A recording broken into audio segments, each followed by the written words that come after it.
Welcome to second part of Vrindavan vlog. और basically यहाँ पर कुछ चीज़ें आपको नहीं समझ में आएंगी क्योंकि मैंने भी बहुत तमीज़ से रिकॉर्ड नहीं किया है और मैं पहली बार इतने क्राउडेड जगह पे रिकॉर्डिंग कर रही थी, so it was very tough for me. Basically यहाँ पर सब मुझे ये बार बार बता रहे थे क्योंकि मैं, मेरी मम्मी, मेरी बहन, तीनों ने स्पेक्स लगाया हुआ था, तो सब हमें यही सजेस्ट कर रहे थे, देखो देखो वहाँ पर बंदर है, चश्मा निकाल दो, चश्मा निकाल दो। तो बेसिकली वृंदावन में अगर जाते हो तो कोई भी चमकती चीज़ दिखती है बंदरों को तो वो छीन लेते हैं। बाय द वे मैं उन लकी लोगों में से थी, इवन हम तीनों थे कि हमारा नहीं ऐसा कुछ हुआ और हम लोग ऐसे स्पेक्स लगा कर ही घूम रहे थे। हाँ, बट हम निकाल रहे थे टाइम टाइम पे क्योंकि हम इतना ज़्यादा रिस्क नहीं ले सकते हैं। चलो चश्मा ले गया तो ले गया, चाटे मार दिया तो इतनी बेइज्जती कौन बर्दाश्त करेगा वैसे भी। सो बेसिकली हम आ गए थे। यार मैं सच्ची बताऊँ, अब इतने टाइम बाद मैं वॉइस ओवर कर रही हूँ ना कि मैं मंदिरों के नाम भी भूल गई हूँ। मुझे शर्म भी आ रही है इस बात पे और मुझे बेहद दुख है इस बात का। प्लीज़ मुझे बेइज्जत मत करिएगा कमेंट सेक्शन में। और इतने क्राउड में भी हम मुस्कुरा रहे हैं और देखो मेरे पापा की शक्ल दिख रही है, इतने सीरियस रहते हैं हर टाइम ही। और फिर मेरे ऑफिस वाले पूछते हैं कि तुम इतनी गुस्से में क्यों दिखती हो या फिर तुम इतनी सीरियस, तुम्हारा फेस ऐसा क्यों रहता है। मैं उन्हें कैसे समझाऊँ, ये तो खानदानी है हमारा, हम ऐसी शक्ल बनाकर रहते हैं जैसे क्या ही हो गया। और यहाँ पर ना मेरा भैया ना कोशिश कर रहा था, इस बंदर को चोट लगी थी पानी बोल आने की, गिराने की, ताकि उसकी जो चोट में गंदगी वो साफ हो जाए। बट उसकी मम्मी उधर से आ रही थी और हम दोनों भग गए वहाँ से निकल के तुरंत फटाक से। और ये देखो यमुना घाट, ओ माय गॉड, पहली बार मैं अपनी लाइफ में, मतलब क्योंकि इतनी बड़ी होने के बाद अब कुछ चीज़ें समझ में आती हैं। पहले जब हम बचपन में कहीं जाया भी करते तो हमें समझ में नहीं आता था, बस जा रहे आ रहे, struggle struggle struggle, oh my God. So basically हमने डिसाइड किया कि हम जाएंगे बोट में। और जो भी कहते हो इसे जज मत करना, जितना आता है उतना बता रही हूँ मैं। और सच्ची बताऊँ तो मुझे नहीं समझ में आता है, अगर मैं कहीं पर ट्रैवल करने जा रही हूँ तो मेरे घर वाले जहाँ ले जाएंगे मैं वहाँ ही मुँह उठाकर चली जाऊँगी। और भाई कितना मज़ा आ रहा था। 150 रुपीज़ पर पर्सन था ईच हेड।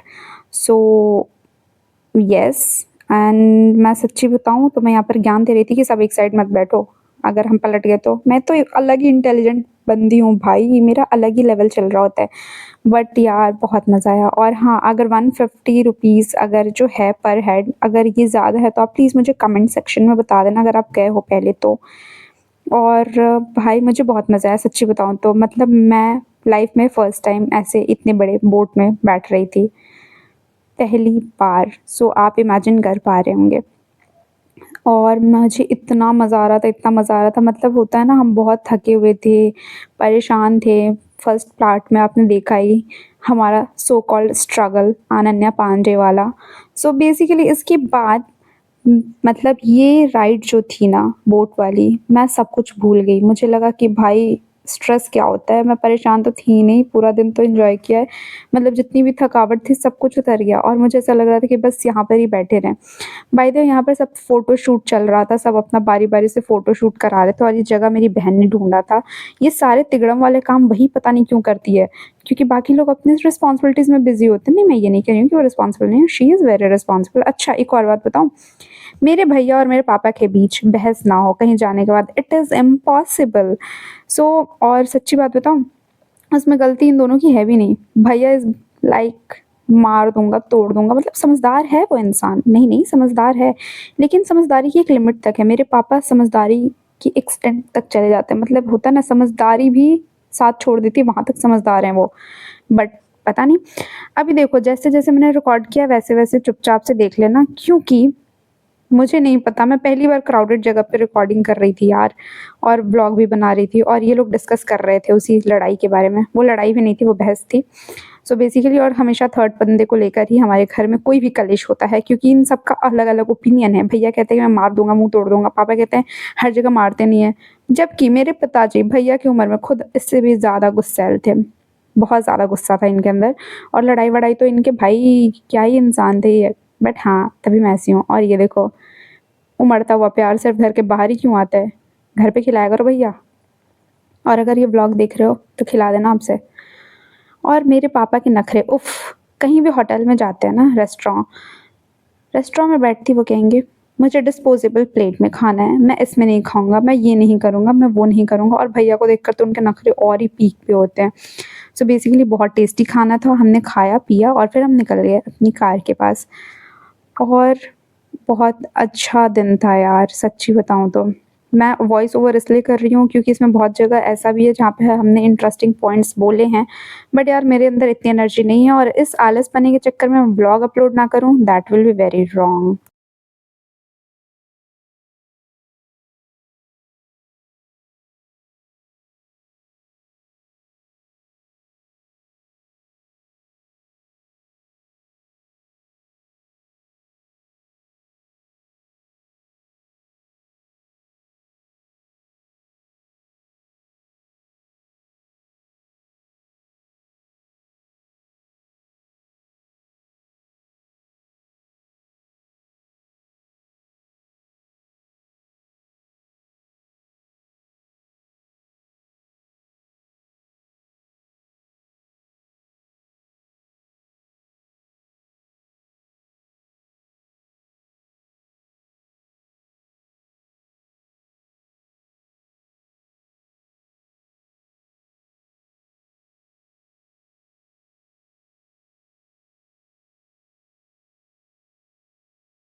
यार अब ना मुझे ऐसे ही जीने में मज़ा भी आने लगा है। ये लोग जैसे हैं वैसे हैं, बस मेरे हैं।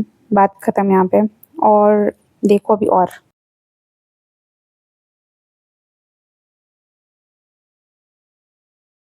फिर हम अचानक से पहुँच जाते हैं गोवर्धन पहाड़ के पास, जिसे गिरिराज भी कहते हैं। और यहाँ पर हम आए थे टोटो से। टोटो इसे हम बंगाल में टोटो कहते हैं, लेकिन इस साइड ना मतलब बाकी जगह पे ई-रिक्शा कहते हैं। तो ई-रिक्शा से हम आए थे यहाँ पर। और भाई मज़ा आ रहा था, सच्ची बताऊँ तो। मतलब इतने थके हुए थे, मेरा दिमाग काम नहीं कर रहा था, बट फिर भी मुझे मज़ा आ रहा था। एंड इस ना मतलब ये जो मंदिर है इसके ऊपर भी एक फ्लोर है शायद छोटू-सा, तो वहाँ पर पापा ने जाने से मना कर दिया, बोला कि नीचे भगवान है तो ऊपर जाकर पैर रखोगे। बट पापा एक बात बताइए, धरती भी तो माता ही है, उनके ऊपर तो पैर रखते हैं, मतलब भगवान भी तो। ख़ैर मैं इस पे डिस्कशन नहीं करूँगी, नहीं तो मेरे पापा मुझे इसका रिप्लाई देने के लिए कॉल कर देंगे व्लॉग देखने के बाद, जो मैं नहीं चाहती। सो यहाँ पर हम गए थे ऊपर और मतलब जितना भी मज़ा आया ना मैं बता नहीं सकती यहाँ से। It was amazing. प्लीज़ जाओ विज़िट करो, विज़िट क्या करो मतलब सॉरी घूम कर आओ, दर्शन करके आओ। बट एक प्रॉब्लम थी यार, हम ना लाइक हर जगह गए, ठीक है? बट ये चीज़ पॉसिबल नहीं हो पाई कि हम प्रेम मंदिर जाएँ, जबकि हम प्रेम मंदिर के सामने से 2 बार गुज़र चुके। स्टिल हम प्रेम मंदिर के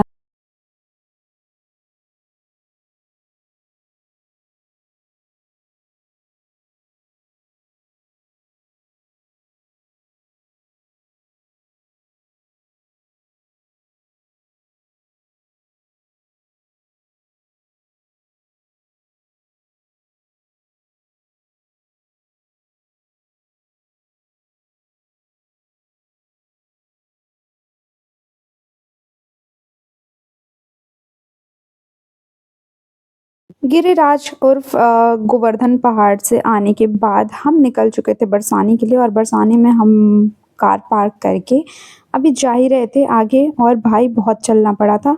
पहली बार हम गए थे तो हमें आइडिया नहीं था कि कितने जगह से लाइक हम विज़िट कर सकते जा सकते हैं मंदिर में, ठीक है? बरसाने के। वहाँ पर मुझे पता चला रोपवे भी है और वो हमें बाद में पता चला और हम इससे पहाड़ों की तरह चढ़ते हुए जा रहे थे। खैर मेरे में तो बहुत स्टैमिना आ जाता है जब घूमने की बात आती है, पता नहीं कहाँ से मतलब मेरा दिमाग सुन रहता है। आप जो-जो बोलते रहोगे मैं वो फ़ॉलो करती रहूँगी ब्लाइंडली और एकदम मस्त होकर। सो यहाँ पर हम जा रहे थे और भाई मतलब क्या व्यू था! इतना मज़ा आ रहा था मैं बता भी नहीं सकती। और डायरेक्ट हम मंदिर में। और पता है इस रश के बाद आगे देखना, मैं तुम्हें एक सुकून वाली जगह दिखाऊँगी। मतलब ऐसा नहीं कि वो बहुत खाली होगा, ऐसा नहीं है, वहाँ भी क्राउड था, बट यार देखना क्या व्यू था, मज़ा आ रहा था यार। मतलब अभी याद कर रही हूँ तो ऐसा फ़ील हो रहा है हाँ, मैंने घूमा है। बट ऐसा है ना कि एक दिन में हम जाकर आ जाएँ ना तो मज़ा नहीं आया, सच्ची बताऊँ तो। और मेरे पेरेंट्स ने हमें ऑप्शन भी दिया था कि 1-2 दिन और स्टे कर लें। बट क्योंकि मैं एक, मतलब ऑब्वियसली सोशल मीडिया पे थोड़ा ज़्यादा एक्टिव रहती हूँ, थोड़ा-थोड़ा अपनी फैमिली में तो। सो मैंने मना कर दिया, मैंने बोला मेरे पास कपड़े नहीं है, मैं नहीं रुकूँगी अब, मुझे घर जाना है, मैं भले ही दोबारा आ जाऊँगी। और भाई यहाँ पर जो सुकून, क्या ही बताऊँ मैं, ख़ैर ये तो हम बस फ़ील ही कर सकते हैं वहाँ पर जाकर। मेरे पापा की शक्ल हर जगह सीरियस क्यों रहती है मुझे समझ में नहीं आता है, बट या मुझे बहुत मज़ा आया। काफ़ी टाइम के बाद हमारा, और ये बच्चा ना अचानक से आकर ना मेरे दुपट्टे से लिपट गया, मुझे समझ में नहीं आया। और इसने इतना ही नहीं, मेरे मम्मी-पापा के पैर छू रहा था ये।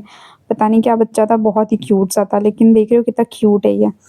फिर हम निकल चुके थे अपनी मंज़िल की ओर, और उसके बाद हमने ना मतलब हमें एक जगह रुकना पड़ा क्योंकि मेरे भैया को सबको नींद आ रही थी और भैया ड्राइव कर रहे थे, तो ऑब्वियसली हमें रुकना था, उन्हें चाय पीनी थी। और मैंने फिर डिसाइड किया कि भाई जब सब चाय पी रहे हैं तो मैं कॉफ़ी पी लेती हूँ। I am only a single coffee person in my whole family.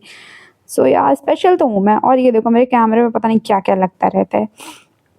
So basically हम वहाँ पर थोड़ा-सा कॉफ़ी-वॉफ़ी हमने पिया।